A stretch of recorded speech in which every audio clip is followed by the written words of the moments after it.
दोस्तों, फिलिस्तीन के देश बनने के बाद से ही लगातार इजराइल और अमेरिका दोनों छटपटा रहे हैं। अब किस पर अपनी खुन्नस निकाली जाए, कैसे इस पूरे मिडिल ईस्ट में जो मुस्लिम देशों का एक गठजोड़ शिया सुन्नी के भेद को भुलाकर खड़ा हो गया है उसे तोड़ा जाए, इस खेल में जुटे हुए हैं। तो अगला टारगेट सेट कर दिया गया। जी हाँ, आज की बड़ी खबर बता रहा हूं। खबर यह है कि ईरान पर आज रात को एक बड़ा हमला हो सकता है। ऐसा नहीं है कि ईरान को इसकी जानकारी नहीं है, ईरान ने भी उसके लिए तैयारी कर ली है। जहां इजराइल के लिए अमेरिका ने भारी भारी हथियार भेजे, तो वहीं इसकी खबर मिलते ही कि इजराइल और अमेरिका ईरान पर हमला करने जा रहे हैं। रूस से एक बड़ा कार्गो प्लेन लैंड हुआ ईरान में, उसमें क्या कुछ था वो भी आपको दिखाऊंगा। लेकिन खबर यही नहीं है, आगे की सबसे खबर महत्वपूर्ण यह है कि दरअसल अमेरिका के कई ऐसे फाइटर प्लेन हैं जो उड़ान भरते हुए पश्चिमी देशों की तरफ जाते हुए नजर आए। खबर यह है कि फ्यूल और तमाम चीज़ों का इंतजाम करके बैठे हुए हैं। यानी आज की रात बहुत बड़ी रात होने जा रही है मिडिल ईस्ट के लिए। अगर यह हमला हुआ तो कई देश इसमें शामिल होंगे और ऐसा ना हो कि इजराइल का नामो निशान मिट जाए। नमस्कार, मैं हूं प्रज्वल गौतम और आप देख रहे हैं टाइम्स एक्सप्रेस। तो शुरुआत इस खबर के साथ करने जा रहे हैं। पहले खबर क्या आई, a major event is happening in the region right now. बताया जा रहा है कि बहुत सारी गतिविधियां एक साथ घट रही हैं। अमेरिका के प्लेन उड़कर पहुंच रहे हैं। ईरान इजराइल के प्रधानमंत्री ने अपनी बैठक को रद्द कर दिया है। अमेरिका में इस समय वो बैठक नहीं कर रहे हैं अमेरिका के तमाम सरकार के अधीन आने वाले नेताओं से, अभी ट्रंप के साथ अभी कोई बैठक नहीं हो रही। अब सबका फोकस बताया जा रहा है एक वॉर रूम बन गया है अमेरिका का। इस बार इस वॉर रूम में खुद अमेरिका में बैठकर ईरान में हो रहे हमलों को देखेंगे नेतन्याहू। लेकिन ये क्या इतना संभव होने जा रहा है, क्योंकि इसकी अगली खबर होश उड़ाने वाली है। लेकिन पहले देखिए एक और खबर। An Israeli drone crash near the Shalamcheh crossing in Basra province on the border between Iraq and Iran. Reports indicate that Israel may launch a new round of war with Iran। मैंने आपसे कहा ना, लगातार drone उड़ रहे हैं। वहीं दूसरी तरफ हमने आपको खबर दिखाई थी, मिग 29 उड़ता हुआ नजर आया ईरान में। यानी ईरान के तेहरान में, यानी वहाँ की राजधानी पर के आसमान में मिग उड़ते हुए नजर आए हैं। वहाँ तैयारी भरपूर हो चुकी है। तो दूसरी तरफ अपना ड्रोन भेजा था खास तौर पर इजराइल ने, लेकिन ये मार गिराया गया, ये गिर गया, क्रैश हुआ। इसकी पुष्टि नहीं, क्रैश बताया जा रहा है, लेकिन क्रैश ऐसे ही नहीं हो सकता। इसका ड्रोन कैसे, कहां, किस तरीके से क्रैश हुआ, इस पर अभी जांच पड़ताल चल रही है। लेकिन इजराइल का ये ड्रोन है, इराक और ईरान बॉर्डर के बीचों बीच गिरा है। ये कैसे गिरा, क्या वजह रही, इसको लेकर जांच पड़ताल की जा रही है। ऐसे वक्त में जब लगातार टेंशन बढ़ती जा रही है, ईरान पर हमले को लेकर जो काउंटडाउन है वो शुरू हो चुका है। पहले ही ईरान ने स्पष्ट कर दिया कि एक बारूद नहीं छोड़ेगा इजराइल पर, एक भी नहीं। वो किसी देश पर अपनी तरफ से बारूद छोड़ने नहीं जा रहा। लेकिन उसने कह दिया है कि इस बार अगर बारूद उसके देश में किसी भी देश का गिरा तो फिर वही खेल शुरू होगा जो 12 दिनों से चला था इजराइल पर, और वो फिर 12 नहीं, लंबे समय तक चलेगा। क्योंकि खबर है कि अमेरिका भी उसमें इसका सहयोग कर रहा है।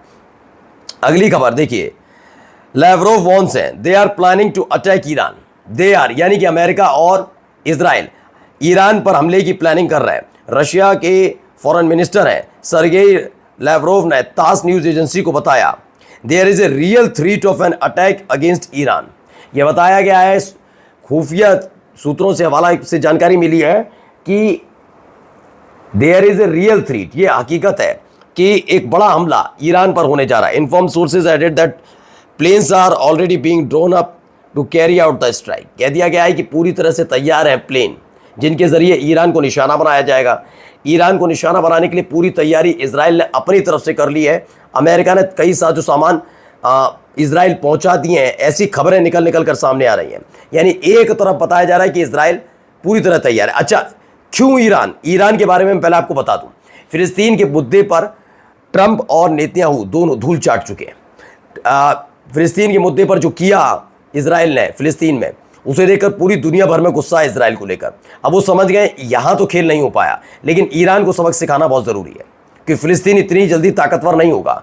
फिलिस्तीन को ताकतवर करने वाला एक ही देश है, सबसे ज्यादा ताकतवर। बाकी सऊदी अरब, कतर, जॉर्डन, यूएई, इसे बाद में आकर महीने, 2 महीने, 4 महीने, 6 महीने में समझा लिया जाएगा अमेरिका की तरफ से। लेकिन ईरान तब भी नहीं मानेगा। अब ईरान ही वो देश है जो फिलिस्तीन को ताकत देगा।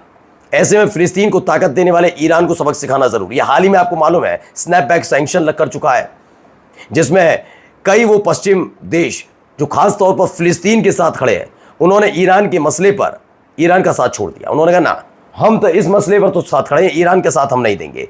ये उनके पश्चिमी देशों का रुख है और इसी रुख को भांपते हुए इसे भुनाने के लिए अमेरिका ने दावा किया जा रहा है कि इजराइल की मदद से ईरान पर हमले का प्लान बना दिया है कि अगर पलटवार ईरान करेगा तो वो पश्चिमी देश जो फिलिस्तीन के मुद्दे पर अमेरिका का साथ छोड़ चुके थे वो ईरान के मुद्दे पर अमेरिका के साथ खड़े होंगे और फिर से वही गठजोड़ बनता नजर आएगा। लेकिन ये क्या इतना आसान होने जा रहा है? देखिए, Netanyahu cancelled almost all of his meeting in New York today.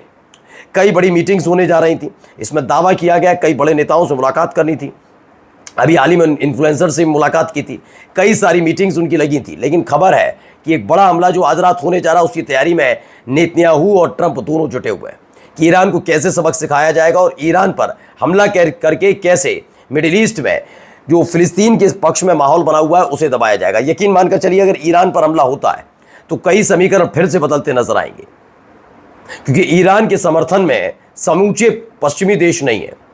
Israel फिलिस्तीन के मुद्दे पर इसलिए भी आना पड़ा उनको क्योंकि उसकी 2-3 वजह थी।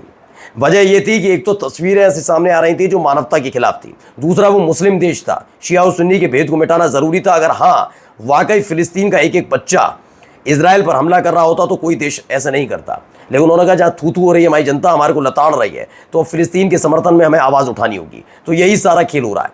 लेकिन ईरान के मुद्दे पर पूरा मिडिल ईस्ट एक नहीं है, वहाँ शिया सुन्नी वाला खेल शुरू हो जाता है। अमेरिका इसका फ़ायदा उठाना चाहता है, स्नैपबैक सैंक्शन ईरान पर लगा, उसके ज़रिए वो पश्चिमी देशों को अपने साथ लाएगा और कई मिडिल ईस्ट के देश जो फिलहाल फिलिस्तीन के मुद्दे पर अमेरिका को आके दिखा रहे हैं वो भी साथ आकर बैठ जाएंगे। तो ये सारा खेल बदलने की कोशिश की जा रही है। और अगर ईरान पर हमला होता है तो फिलिस्तीन को फिर से खड़ा करने में ईरान एक महत्वपूर्ण जो भूमिका निभाने जा रहा था वो भूमिका इधर उधर हो जाएगी। वो पहले अपने युद्ध निपटाएगा या फिलिस्तीन को बचाएगा, ये पूरा क्रिएट किया जा रहा है, ये पूरा तैयार किया गया खेल है। अब आइए, US has quietly deployed 4 new THAAD launchers in Israel। खबर निकल कर आई है कि इजराइल को 4 नए THAAD लॉन्चर्स दिए गए। THAAD missile state defence system है, आपको पता है। आयरन डोम इससे पहले कमाल साबित हुआ, यूक्रेन में भी हुआ, फिर इजराइल में हो गया। अभी तो मैंने 3 दिन पहले खबर दिखाई कैसे ड्रोन अटैक हो रहे थे, तब आयरन डोम से एक नहीं 2 इंटरसेप्टर दागे गए, दोनों कुछ कर नहीं पाए। अब खबर है कि चुपके से अमेरिका ने 4 नए THAAD सिस्टम इजराइल को न केवल सौंपे बल्कि वहां पर उनको सेटल भी कर दिया गया है। यानी कि ईरान और इजराइल के बीच लगातार बढ़ते तनाव में ये THAAD सिस्टम दिए गए। वहीं दूसरी तरफ अपनी इज्जत बचाने के लिए क्या क्या करना पड़ रहा है इजराइल को, ये जरा देखिए। इजरायली सेना ने वीडियो जारी किया है। क्या वीडियो जारी किया है, देखिए जरा ये वीडियो देखिए क्या है, मैं भी आपको समझाता हूं। थू क्यों हो रही है इजराइल की कि वो गजा में निहत्ते लोगों को मार रहा है, वहां की बिल्डिंग्स को बर्बाद कर रहा है, वो भी तब जब फिलिस्तीन में लगातार फिलिस्तीन को समर्थन मिला, फिलिस्तीन एक देश के रूप में कन्वर्ट हो रहा है। ऐसे में इजराइल की सेना ने वीडियो जारी किया। गजा की एक ऊंची इमारत की 6वीं मंजिल पर ड्रोन से हमास का लगाया विस्फोटक मिला है। बम को सफलतापूर्वक निष्क्रिय किया गया, कोई हताहत नहीं हुआ।